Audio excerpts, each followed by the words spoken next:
Perkenalkan, nama saya Haya Oli Anjani, dan ini teman saya Firmansyah, dan ini Kenny Suhaimi, dan itu Imelda Ningsih. Satunya lagi Putri Jaya Pamungkas. kami dari kelompok 5. Selamat menyaksikan.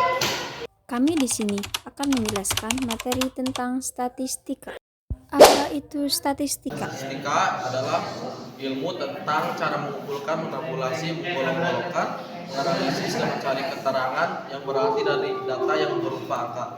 Apa manfaat statistika dalam kehidupan sehari-hari? Oke, di sini saya akan menjelaskan tentang statistika yang manfaat dalam kehidupan sehari-hari.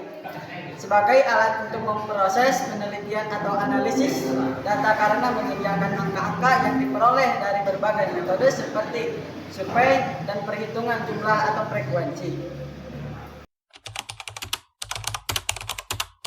Ukuran letak data merupakan batas nilai yang membagi data menjadi beberapa bagian. Ukuran letak data terbagi menjadi 3 bagian, yaitu kuartil, desil, dan persentil. Kuartil dilambangkan dengan Q1, yaitu nilai yang membagi keseluruhan data terurut menjadi 4 bagian yang sama banyak.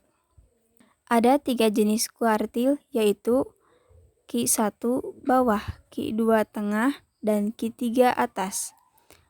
Agar lebih mengerti mengenai Q1 tersebut, kita langsung saja ke contoh soal. Tentukan Q1 dari data berikut. Jadi langkah pertamanya yaitu urutkan datanya terlebih dahulu. Kemudian kita cari kuartil tengahnya, kita coret satu per satu. Tersisa 3 dan 5. Kita jumlahkan kemudian bagi dengan 2. 3 tambah 5 per 2 sama dengan 8 per 2 sama dengan 4. Setelah memperoleh Q2, kita cari Q1-nya. Tapi kita coret di sebelah kiri dengan 1 per 1. Q1, 2 tambah 3 per 2 sama dengan 5 per 2 sama dengan 2,5. Lanjut Q3, untuk Q3 kita coret sebelah kanan. 6 tambah 6 per 2 sama dengan 12 per 2 sama dengan 6. Kita lanjut ke desil data tunggal. Desil dilambangkan dengan DI, yaitu nilai yang membagi keseluruhan data terurut menjadi 10 bagian yang sama banyak. Rumus untuk mencari letak desil yaitu I kali N tambah 1 per 10. Dan untuk mencari nilai desil digunakan rumus DK sama dengan XK tambah D kali XK tambah 1 kurang XK. Contoh, tentukan nilai desil dari data berikut. Langkah pertama yaitu urutkan datanya dari yang terkecil hingga yang terbesar. Dari data ini terlihat bahwa jumlah datanya ada 11. Kemudian kita tentukan letak D6-nya sesuai dengan rumus yang ini. Kita ganti nilai I dan N-nya. 6 kali 11 tambah 1 per 10 sama dengan 72 per 10 sama dengan 7,2. Perhatikan angka 7,2 ini karena angka 7,2 berada di antara angka 7 dan 8. Maka K sama dengan 7, K tambah 1 sama dengan 8. Dan D atau bilangan desimalnya sama dengan 0,2. 0,2 didapat dari mana?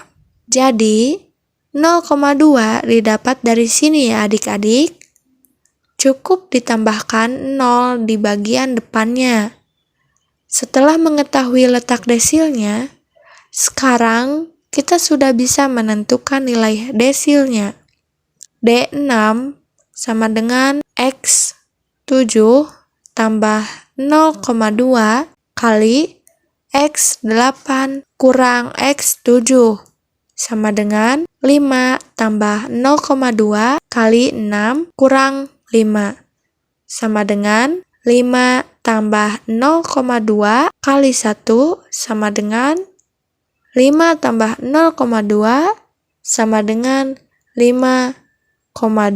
Jadi, nilai desil ke-6 dari data tersebut adalah 5,2. Lanjut ke ukuran letak data yang terakhir, yaitu persentil. Persentil dilambangkan dengan pi1, yaitu nilai yang membagi keseluruhan data terurut menjadi 100 bagian yang sama banyak. Rumus untuk menentukan persentil hampir sama dengan rumus menentukan letak desil. Bedanya hanya di sini saja, kalau desil per 10, persentil dibagi 100. Kita lanjut ke contoh soal. Tentukan nilai persentil ke-45 dari data berikut. Seperti biasa, pertama urutkan datanya dulu. Dari data ini kita peroleh bahwa jumlah nilainya ada 9. Letak persentil ke-45 sama dengan 44 kali 9 tambah 1 per 100 sama dengan 45 kali 10 per 100 sama dengan 450 per 100 sama dengan 4,5. Karena 4,5 terletak antara angka 4 dan angka 5, maka kita tuliskan K sama dengan 4, K tambah 1 sama dengan 5, dan D-nya 0,5. Selanjutnya kita hitung nilai persentilnya. Nilai persentil 45 sama dengan X4 tambah 0,5 kali X5 kurangi X4 sama dengan 30 tambah 0,5 kali 32 kurangi 30 sama dengan 30 tambah 0,5 kali 2 sama dengan 30 tambah 1 sama dengan 31.